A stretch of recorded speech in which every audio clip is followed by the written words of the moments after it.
Do you have autoimmune conditions and a coffee addiction? What's really brewing in there? Well, in today's video, we are going to break down what caffeine is really doing to your hormonal cascade. Is coffee and caffeinated beverages and products right for you? Maybe, and maybe not. So stay tuned. We're about to get sciency.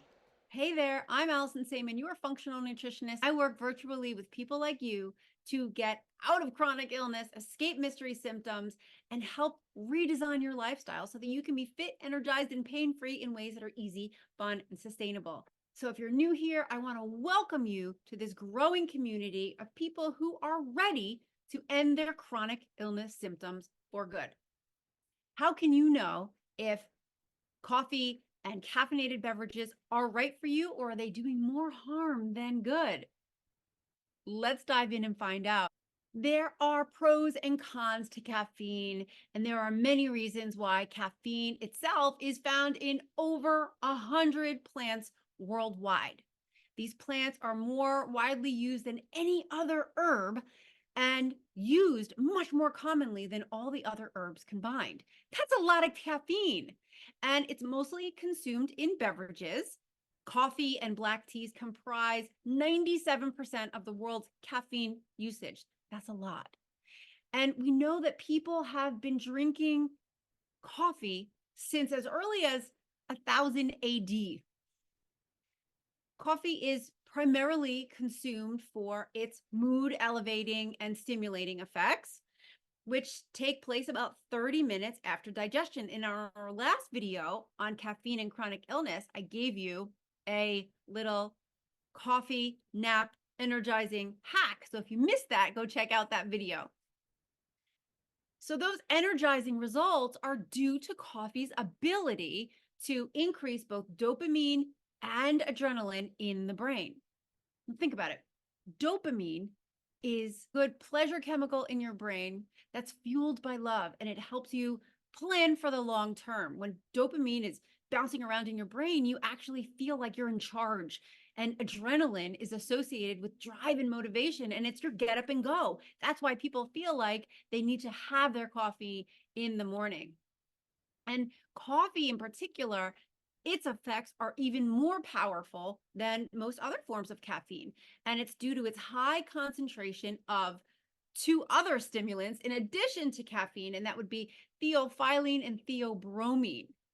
And the three stimulants together, caffeine, theophylline, and theobromine, are classified as alkaloid compounds that naturally occur in both plants and animals. The payoff when you have all of that adrenaline from caffeine, from coffee, is that you feel more alert. You're more ready to tackle whatever's on your plate and you can handle your day. But it doesn't come without a price when you have autoimmune. That increase in dopamine and adrenaline actually block the brain chemical adenosine. That's how you're able to increase dopamine and adrenaline. One of adenosine's natural functions is to thwart the release of dopamine, but that's not all it does. Our production of adenosine, which is responsible for energy transfer at the cellular level, so think of ATP, that's your cellular energy. It modulates internal inflammation as well as coronary, your heart vasodilation, and that increases every hour that you're awake. And so adenosine is also an inhibitory neurotransmitter, suppresses the production of dopamine and plays a role in promoting sleep and quelling arousal. Coffee suppresses this production and it affects many biochemical processes as a result. Okay, Allie, so what's the problem? Having more energy and motivation might sound like a good thing, right? I already have chronic illness. I already have all these autoimmune diseases. I need more energy. Well, so perhaps it is in the short term, but if you are habitually having a cup of joe, this was actually a matcha latte, you're actually thwarting your get up and go. Simply put, one problem is that caffeine and coffee are addictive. Consuming just a small amount of coffee regularly, even less than 1 cup, can lead to symptoms of withdrawal when it's removed. Have you ever experienced coffee withdrawal? Pretty unpleasant. So, beyond addiction, coffee has other ill effects on the body. So, it can overstimulate your central nervous system.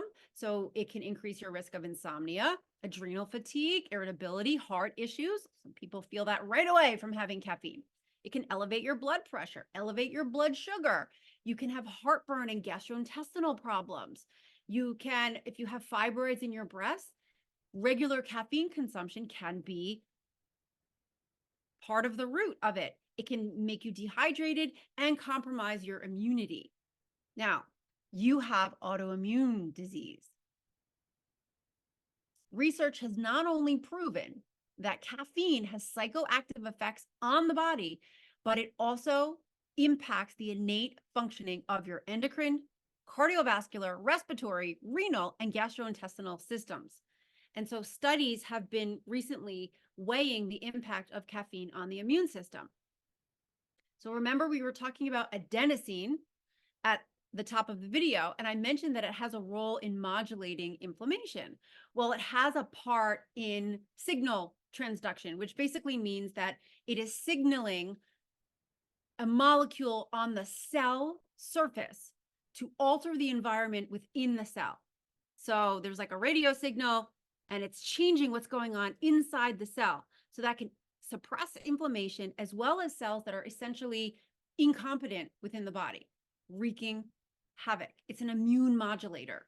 Caffeine antagonizes the adenosine receptors. And so the consumption is therefore suppressing the expression of immune cells and promoting a state of systemic inflammation, all while making you feel good and energized. So you think, no, this is great for me. I feel so much better with the caffeine, but it's actually causing more inflammation, which is increasing your immune response. So what else might be lurking when under all of that energy? What else? What else? Well, so if you have energy that's fueled by adrenaline, over time, that could be damaging to your immune system because adrenaline is produced by your adrenal glands, a little cap that sits on top of your kidneys. And so the adrenal glands are at the at the finger on the pulse of your body's hormonal stress response. And the glands, your adrenal glands, those little caps, they produce both adrenaline and cortisol. Those are your major fight or flight hormones. Adrenaline is your get up and go. Cortisol is a get up and go as well. And that stress response, when it's triggered over time, is one of the main precursors to an overactive immune system, a system that attacks itself, autoimmunity.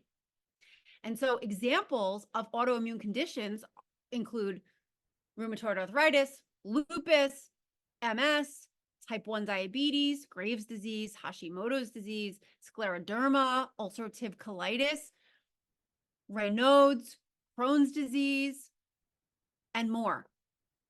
Do you have any of these? Because usually if you have one autoimmune condition, you have 3. And so the constant stress on the adrenal glands and the continual release of that fight or flight hormone triggered by the caffeine consumption is one cause for your body to lose its tolerance. So not only that you get eager and enthusiastic, but your immune system gets hyper too. You don't want an overactive, hyper excited, overexcited immune system. That's feeding your autoimmunity. That's triggering your body to attack itself. There are over 150 hormones that are produced by adrenal glands or metabolized from adrenal hormones. And some of those hormones play a critical role in immune activity, inflammation, and cell growth and repair. So there's a group of hormones called glucocorticoids, and they actually put the brakes on the immune system. That includes cortisol. And so while it's a good thing, helping the body to keep from getting overactive and attacking itself, research has shown that it can be too much of a good thing. The presence of overactive glucocorticoid production, the immune system is then suppressed and then confused. the excess hormone production is seen to happen more in the presence of a combination of stress and caffeine than in one or other. So if you're already chronically stressed and you're chronically drinking caffeine or having caffeine, you're actually fueling your autoimmunity. Coffee has been clearly implicated in the presence of RA, rheumatoid arthritis. And since gut health is often in question in cases of immunity, you can't have autoimmunity without having some kind of digestive dysfunction, some kind of dysbiosis. So it's not surprising that a substance that has effects on the health of the gut would be an instigator for the occurrence of autoimmune conditions. So, how does coffee affect the gut? Well, the effects of coffee on the digestive system have dated as far back as the 9th century, where it was linked to the onset of certain digestive disorders. And there's overwhelming research on the subject that reveals two things. One, smaller amounts of coffee are not destructive to the digestive system of some individuals. And for those who are intolerant to the effects of coffee because of their individual physiology, everyone is unique, then even small amounts can be harmful. The last video on caffeine and chronic illness, we talked about what coffee can do to your esophageal sphincter and how it can weaken it, causing acid reflux symptoms. If you missed that video, do check it out. Coffee does speed metabolism. And so that's both in digestion and elimination. And so for some people, small amounts could lead to stimulation of bowel movement. I have plenty of clients who cannot go to the bathroom in the morning without their coffee. And some of them drink coffee just so that they can poop. But for others, it can be diarrhea, it can be nausea, it can then lead to dehydration and electrolyte imbalances, which further fuel the issue. The imbalance is exacerbated by coffee's diuretic effects that place extra stress on your kidneys and your bladder. And so if somebody is already suffering from fatigue, the use of coffee as a bowel stimulant will only further stress their poor adrenals and their kidney adrenal complex. And it should go without saying that things like sugar and coffee rob the body of essential nutrients, and that include calcium and essential B vitamins that support your brain and detoxification systems. And then, of course, there's the liver, which is an auxiliary digestive organ, and it plays a prominent role in the metabolism of caffeine. Coffee consumption increases liver activity and can place an additional amount of stress on an already taxed, hardworking powerhouse like your liver. Plus, a lot of coffee can contain a whole host of toxic chemicals that can add insult to liver injury. So here's the thing, is coffee a friend or a foe to somebody with autoimmune? There's always a bio-individual. We always have to question from a bio-individual approach. What I like to do first when I'm working with a client is remove and replace any substances that are clearly or suspected to be doing harm. And it would certainly include sugar, gluten, most forms of dairy. And I have videos on dairy, sugar, and gluten. If you've missed those, be sure to check them out. Of course, any food allergies or sensitivities, I have videos on that as well. We want to take them out. We have other options instead of the caffeine. I love things like a dandy blend. Dandelion supports your liver detoxification. I love mushrooms for energy. Oh my gosh, does mushrooms help your mood, calm you down, help your brain to focus, supports your central nervous system. I do love me some matcha latte, which it does have some caffeine, but it also has L-theanine, which is a compound that calms you. So it's what I say is like a extended release on the caffeine so that you're not feeling wide awake and jittery. It's a slow burn and you actually just feel more calm and more focused and your brain is online. Those are just a few of my favorite options instead of coffee, instead of soda, instead of whatever it is that you're using for a stimulant. We definitely want to create a cradle and give you full on support for your adrenals, especially when you have autoimmune. We have to first start managing your blood sugar. Do check out my video on blood sugar balance if you have any questions about that. But we use herbs and superfoods to help you do that. I love things like ashwagandha and rhodiola and ginseng and licorice help us do all of these things. I have a whole strategy in working with chronic illness and autoimmune. Coffee consumption has no place in the initial stages of treatment for somebody with autoimmune or severe chronic illness. Your body must be ready for the highest grade coffee so then it can be used both medicinally and tastefully. I hope this is helpful. If you need more support around this, comment below or get my chronic illness recovery guide, where we walk you through all of the initial steps to build that cradle to help support your blood sugar and help get rid of those chronic and mystery symptoms. Thanks so much for being here. Comment below, like and subscribe. See you in the next one. Bye for now.